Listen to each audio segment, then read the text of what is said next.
Assalamualaikum warahmatullahi wabarakatuh.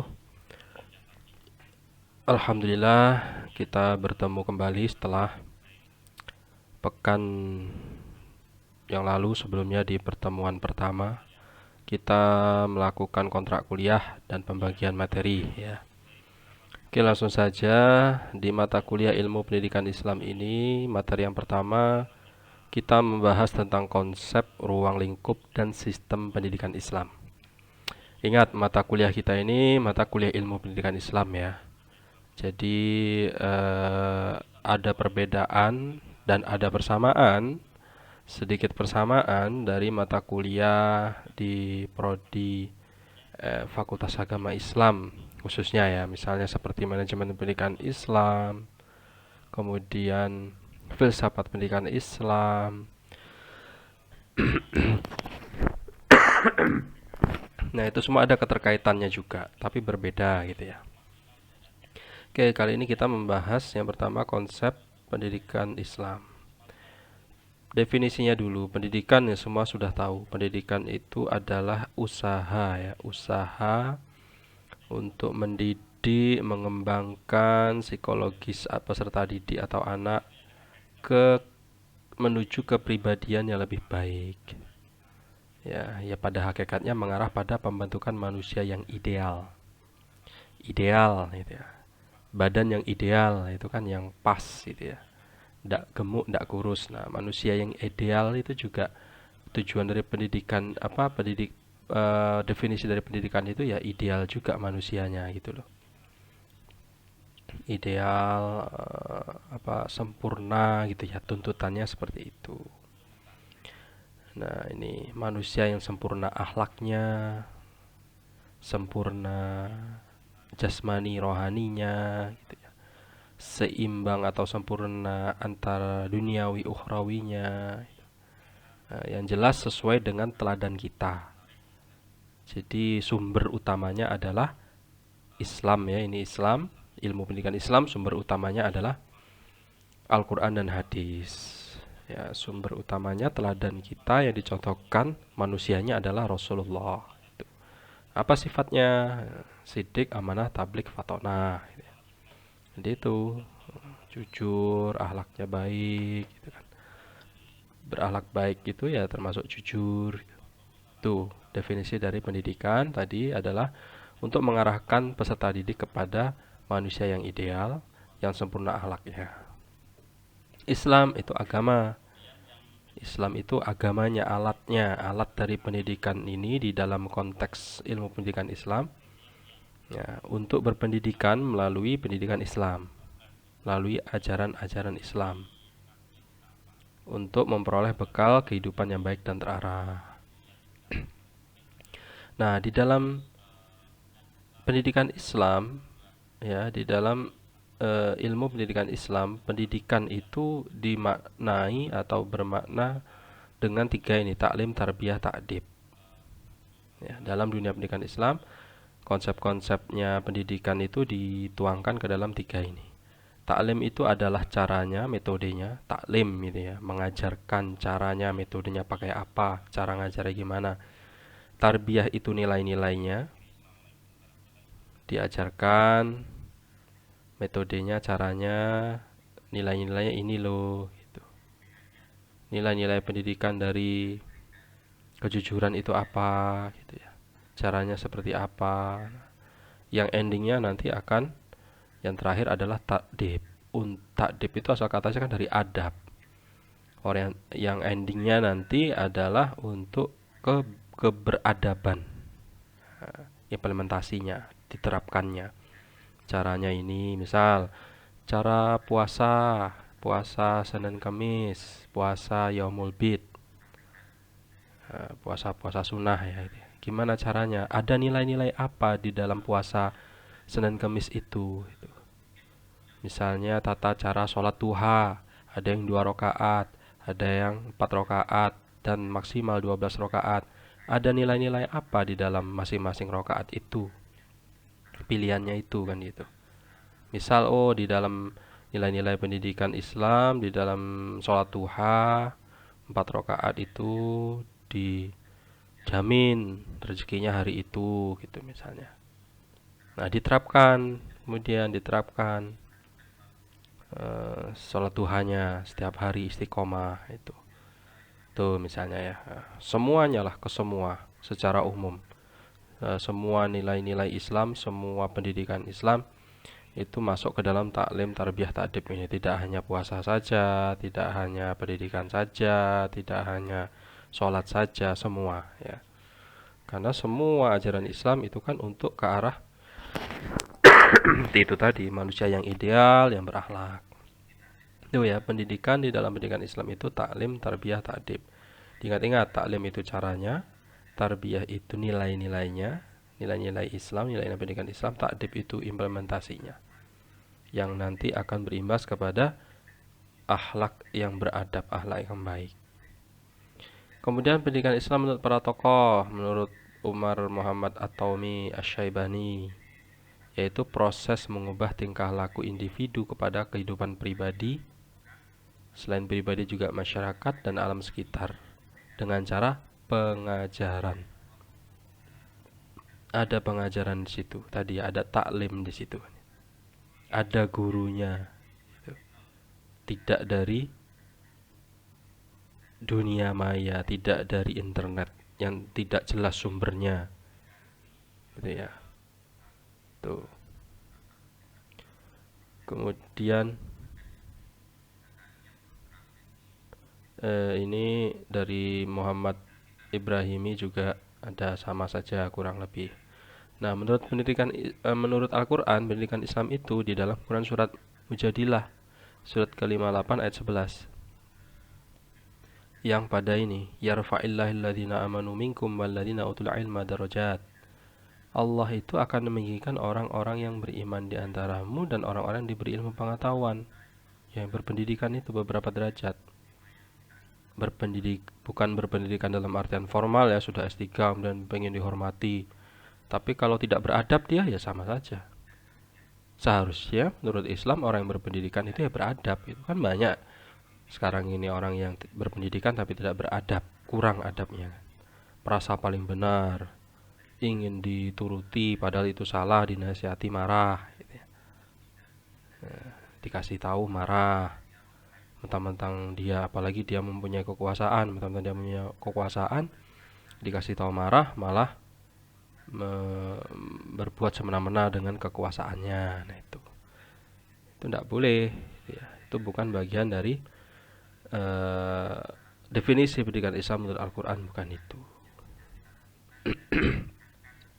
Kemudian dari hadis juga, Rasulullah itu adalah uswatun hasanah, Al-Ahzab ayat 21, yang dijamin Allah memiliki akhlak mulia, Al-Qalam ayat 4. Laqad kana lakum fi Rasulillahi uswatun hasanah. Yang dicontoh siapa dari manusianya? Ya Rasul kita, Nabi kita, Nabi Muhammad SAW. Suri teladan kita ya beliau itu. Jadi semuanya merujuk kepada beliau.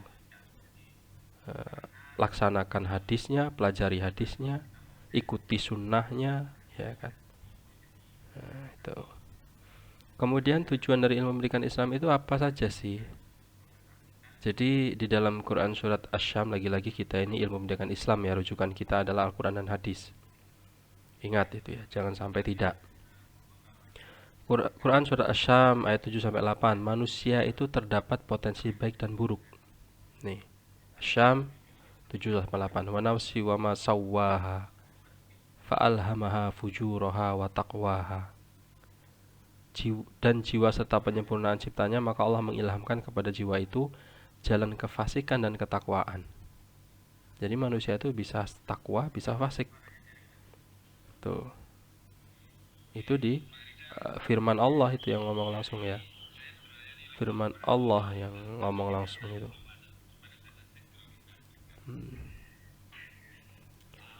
Maka dengan adanya potensi baik dan buruk itu, maka tujuan ilmu pendidikan Islam inilah yang mendorong selalu kepada kepotensi baiknya. Tuh, ini juga salah satu keistimewaan ciptaan Allah yang bernama manusia itu. makhluk yang paling mulia ciptaan Allah, itu paling tinggi kemuliaannya. Allah sendiri yang berfirman, yang berkata, yaitu ya manusia itu.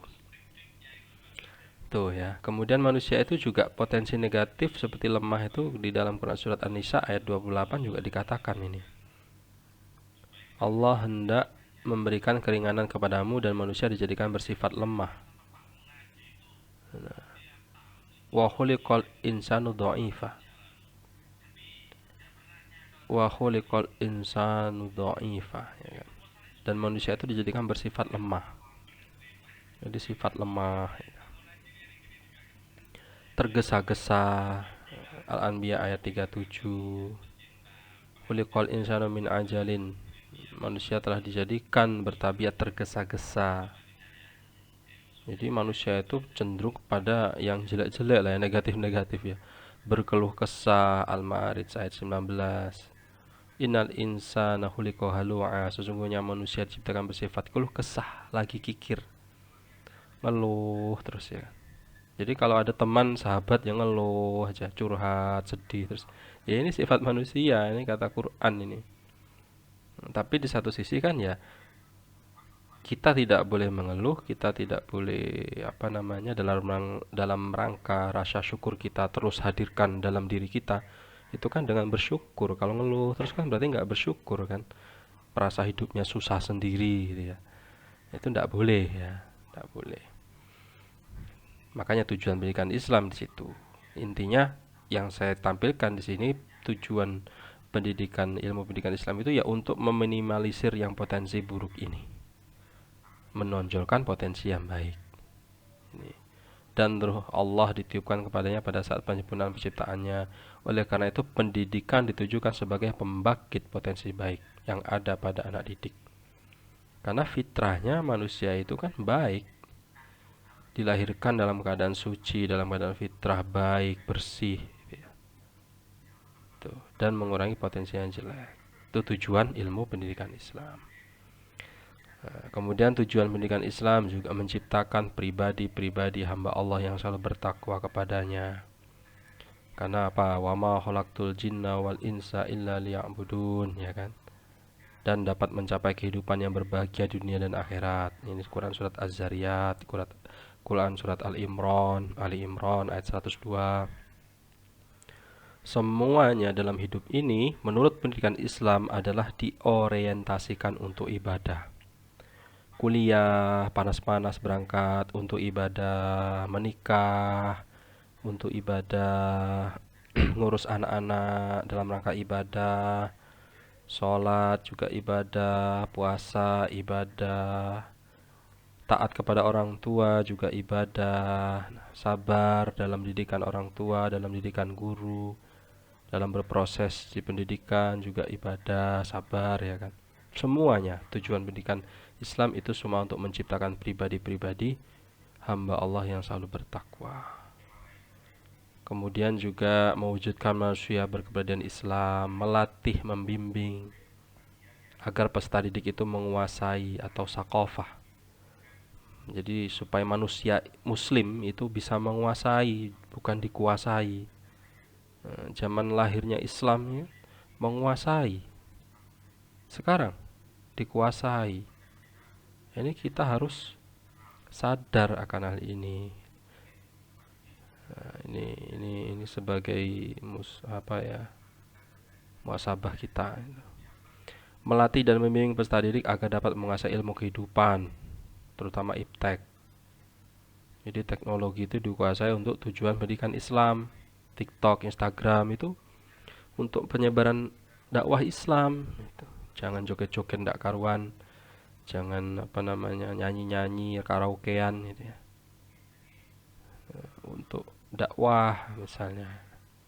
Melatih dan membimbing peserta didik agar memiliki keterampilan yang memadai. Dengan pendidikan Islam, nanti lanjut ke materi yang kedua, ada sistemnya di dalam ilmu pendidikan Islam itu, maka itu semua akan mengasah keterampilan peserta didik. Tuh ini sistemnya kan. Sistem secara sistem itu sistem melalui pendidikan formal, non formal, informal gitu ya. Itu ada di dalam pendidikan itu ya harus ada sistemnya. Kalau nggak ada sistem gimana? Dulu dengan metode atau sistemnya sorokan kalau kita di pondok lama-lama itu ya. Zaman Rasul juga seperti itu dengan halakoh-halakoh, pengajian-pengajian, pertemuan-pertemuan. Ada sistemnya juga berarti kan. Sekarang juga adanya pandemi dengan sistem daring, itu juga sistem kan. Tuh. Jadi semua dilakukan dengan usaha yang teratur, itu namanya sistem. Ada langkah-langkahnya, itu kan sistem. Itu. Kemudian sistem pendidikan Islam di Indonesia ya itu tadi sekolah formal, non formal, informal, sekolah alternatif, ada juga pesantren kilat, ada juga ekstra dari pencak, ada lagi dari rohis, osis dan sebagainya. Banyak. Sistem pendidikan Islam yang terpadu, pertama sinergi antara sekolah, masyarakat dan keluarga. Kalau di pesantren ini 24 jam ini ya. Sangat-sangat terpadu. Semua ada di pesantren itu. Ya, keluarga dianggap teman, dianggap keluarga, ya sekolahnya, ya masyarakatnya juga sekitar itu saja teman-teman. Yang harapannya nanti saat terjun ke masyarakat juga seperti itu. Menciptakan situasi yang islami. Harus ada penggerak, harus menjadi pemimpin. Kedua, kurikulum yang terstruktur dan terprogram mulai dari tingkat TK hingga perguruan tinggi. Itu sistem pendidikan Islam yang terpadu, terutama yang misalnya Muhammadiyah itu ya punya PAUD, pendidikan anak usia dini sampai perguruan tinggi. Itu semua punya ya. Bukan dari TK saja, bahkan PAUD punya. Ketiga, berorientasi pada pembentukan sakofah, cepat paham tentang Islam. Makanya dari kecil kan rukun dulu dikenalkan, rukun iman, rukun Islam, tauhidnya dulu itu ya. Karena kalau tidak tauhidnya dulu yang ditekankan, bagaimana bisa ingin memahami Islam lah. Rukunnya saja dianggap tidak logis gitu bagi orang barat ya. Iman kepada Allah, Allah itu apa, siapa dia, bagaimana bentuknya kan ya. Tidak bisa gitu. Bukan orientasi pada Islam itu ya. Orientasi pada logika, akal itu. Sedangkan akal itu ciptaan Allah. Kepribadian Islam, penguasaan terhadap ilmu pengetahuan, itu sistem pendidikan Islam yang terpadu seperti itu. Oke, itu materi dari yang pertama tentang konsep ruang lingkup dan sistem pendidikan Islam. Konsepnya tadi ya, pendidikan itu konsepnya adalah untuk membimbing peserta didik ke arah yang lebih baik, kepada manusia yang ideal, yang sempurna akhlaknya. Kemudian ruang lingkupnya ya taklim, tarbiyah, takdib. Metodenya, caranya, pendidikan Islam itu ada caranya. Kalau di sekolah formal caranya seperti apa, kalau di madrasah diniyah caranya seperti apa, di pesantren seperti apa, mendidik keluarga selaku kepala keluarga yang cowok misalnya, sebagai imam di keluarga, kepala keluarga itu gimana cara mendidiknya gitu ya. Pemilihan sekolah untuk anak-anaknya, kemudian apalagi penanaman nilai-nilai Islam untuk keluarganya, semuanya lah itu caranya bagaimana, masing-masing sudah punya yang disebut dengan sistem. Tuh.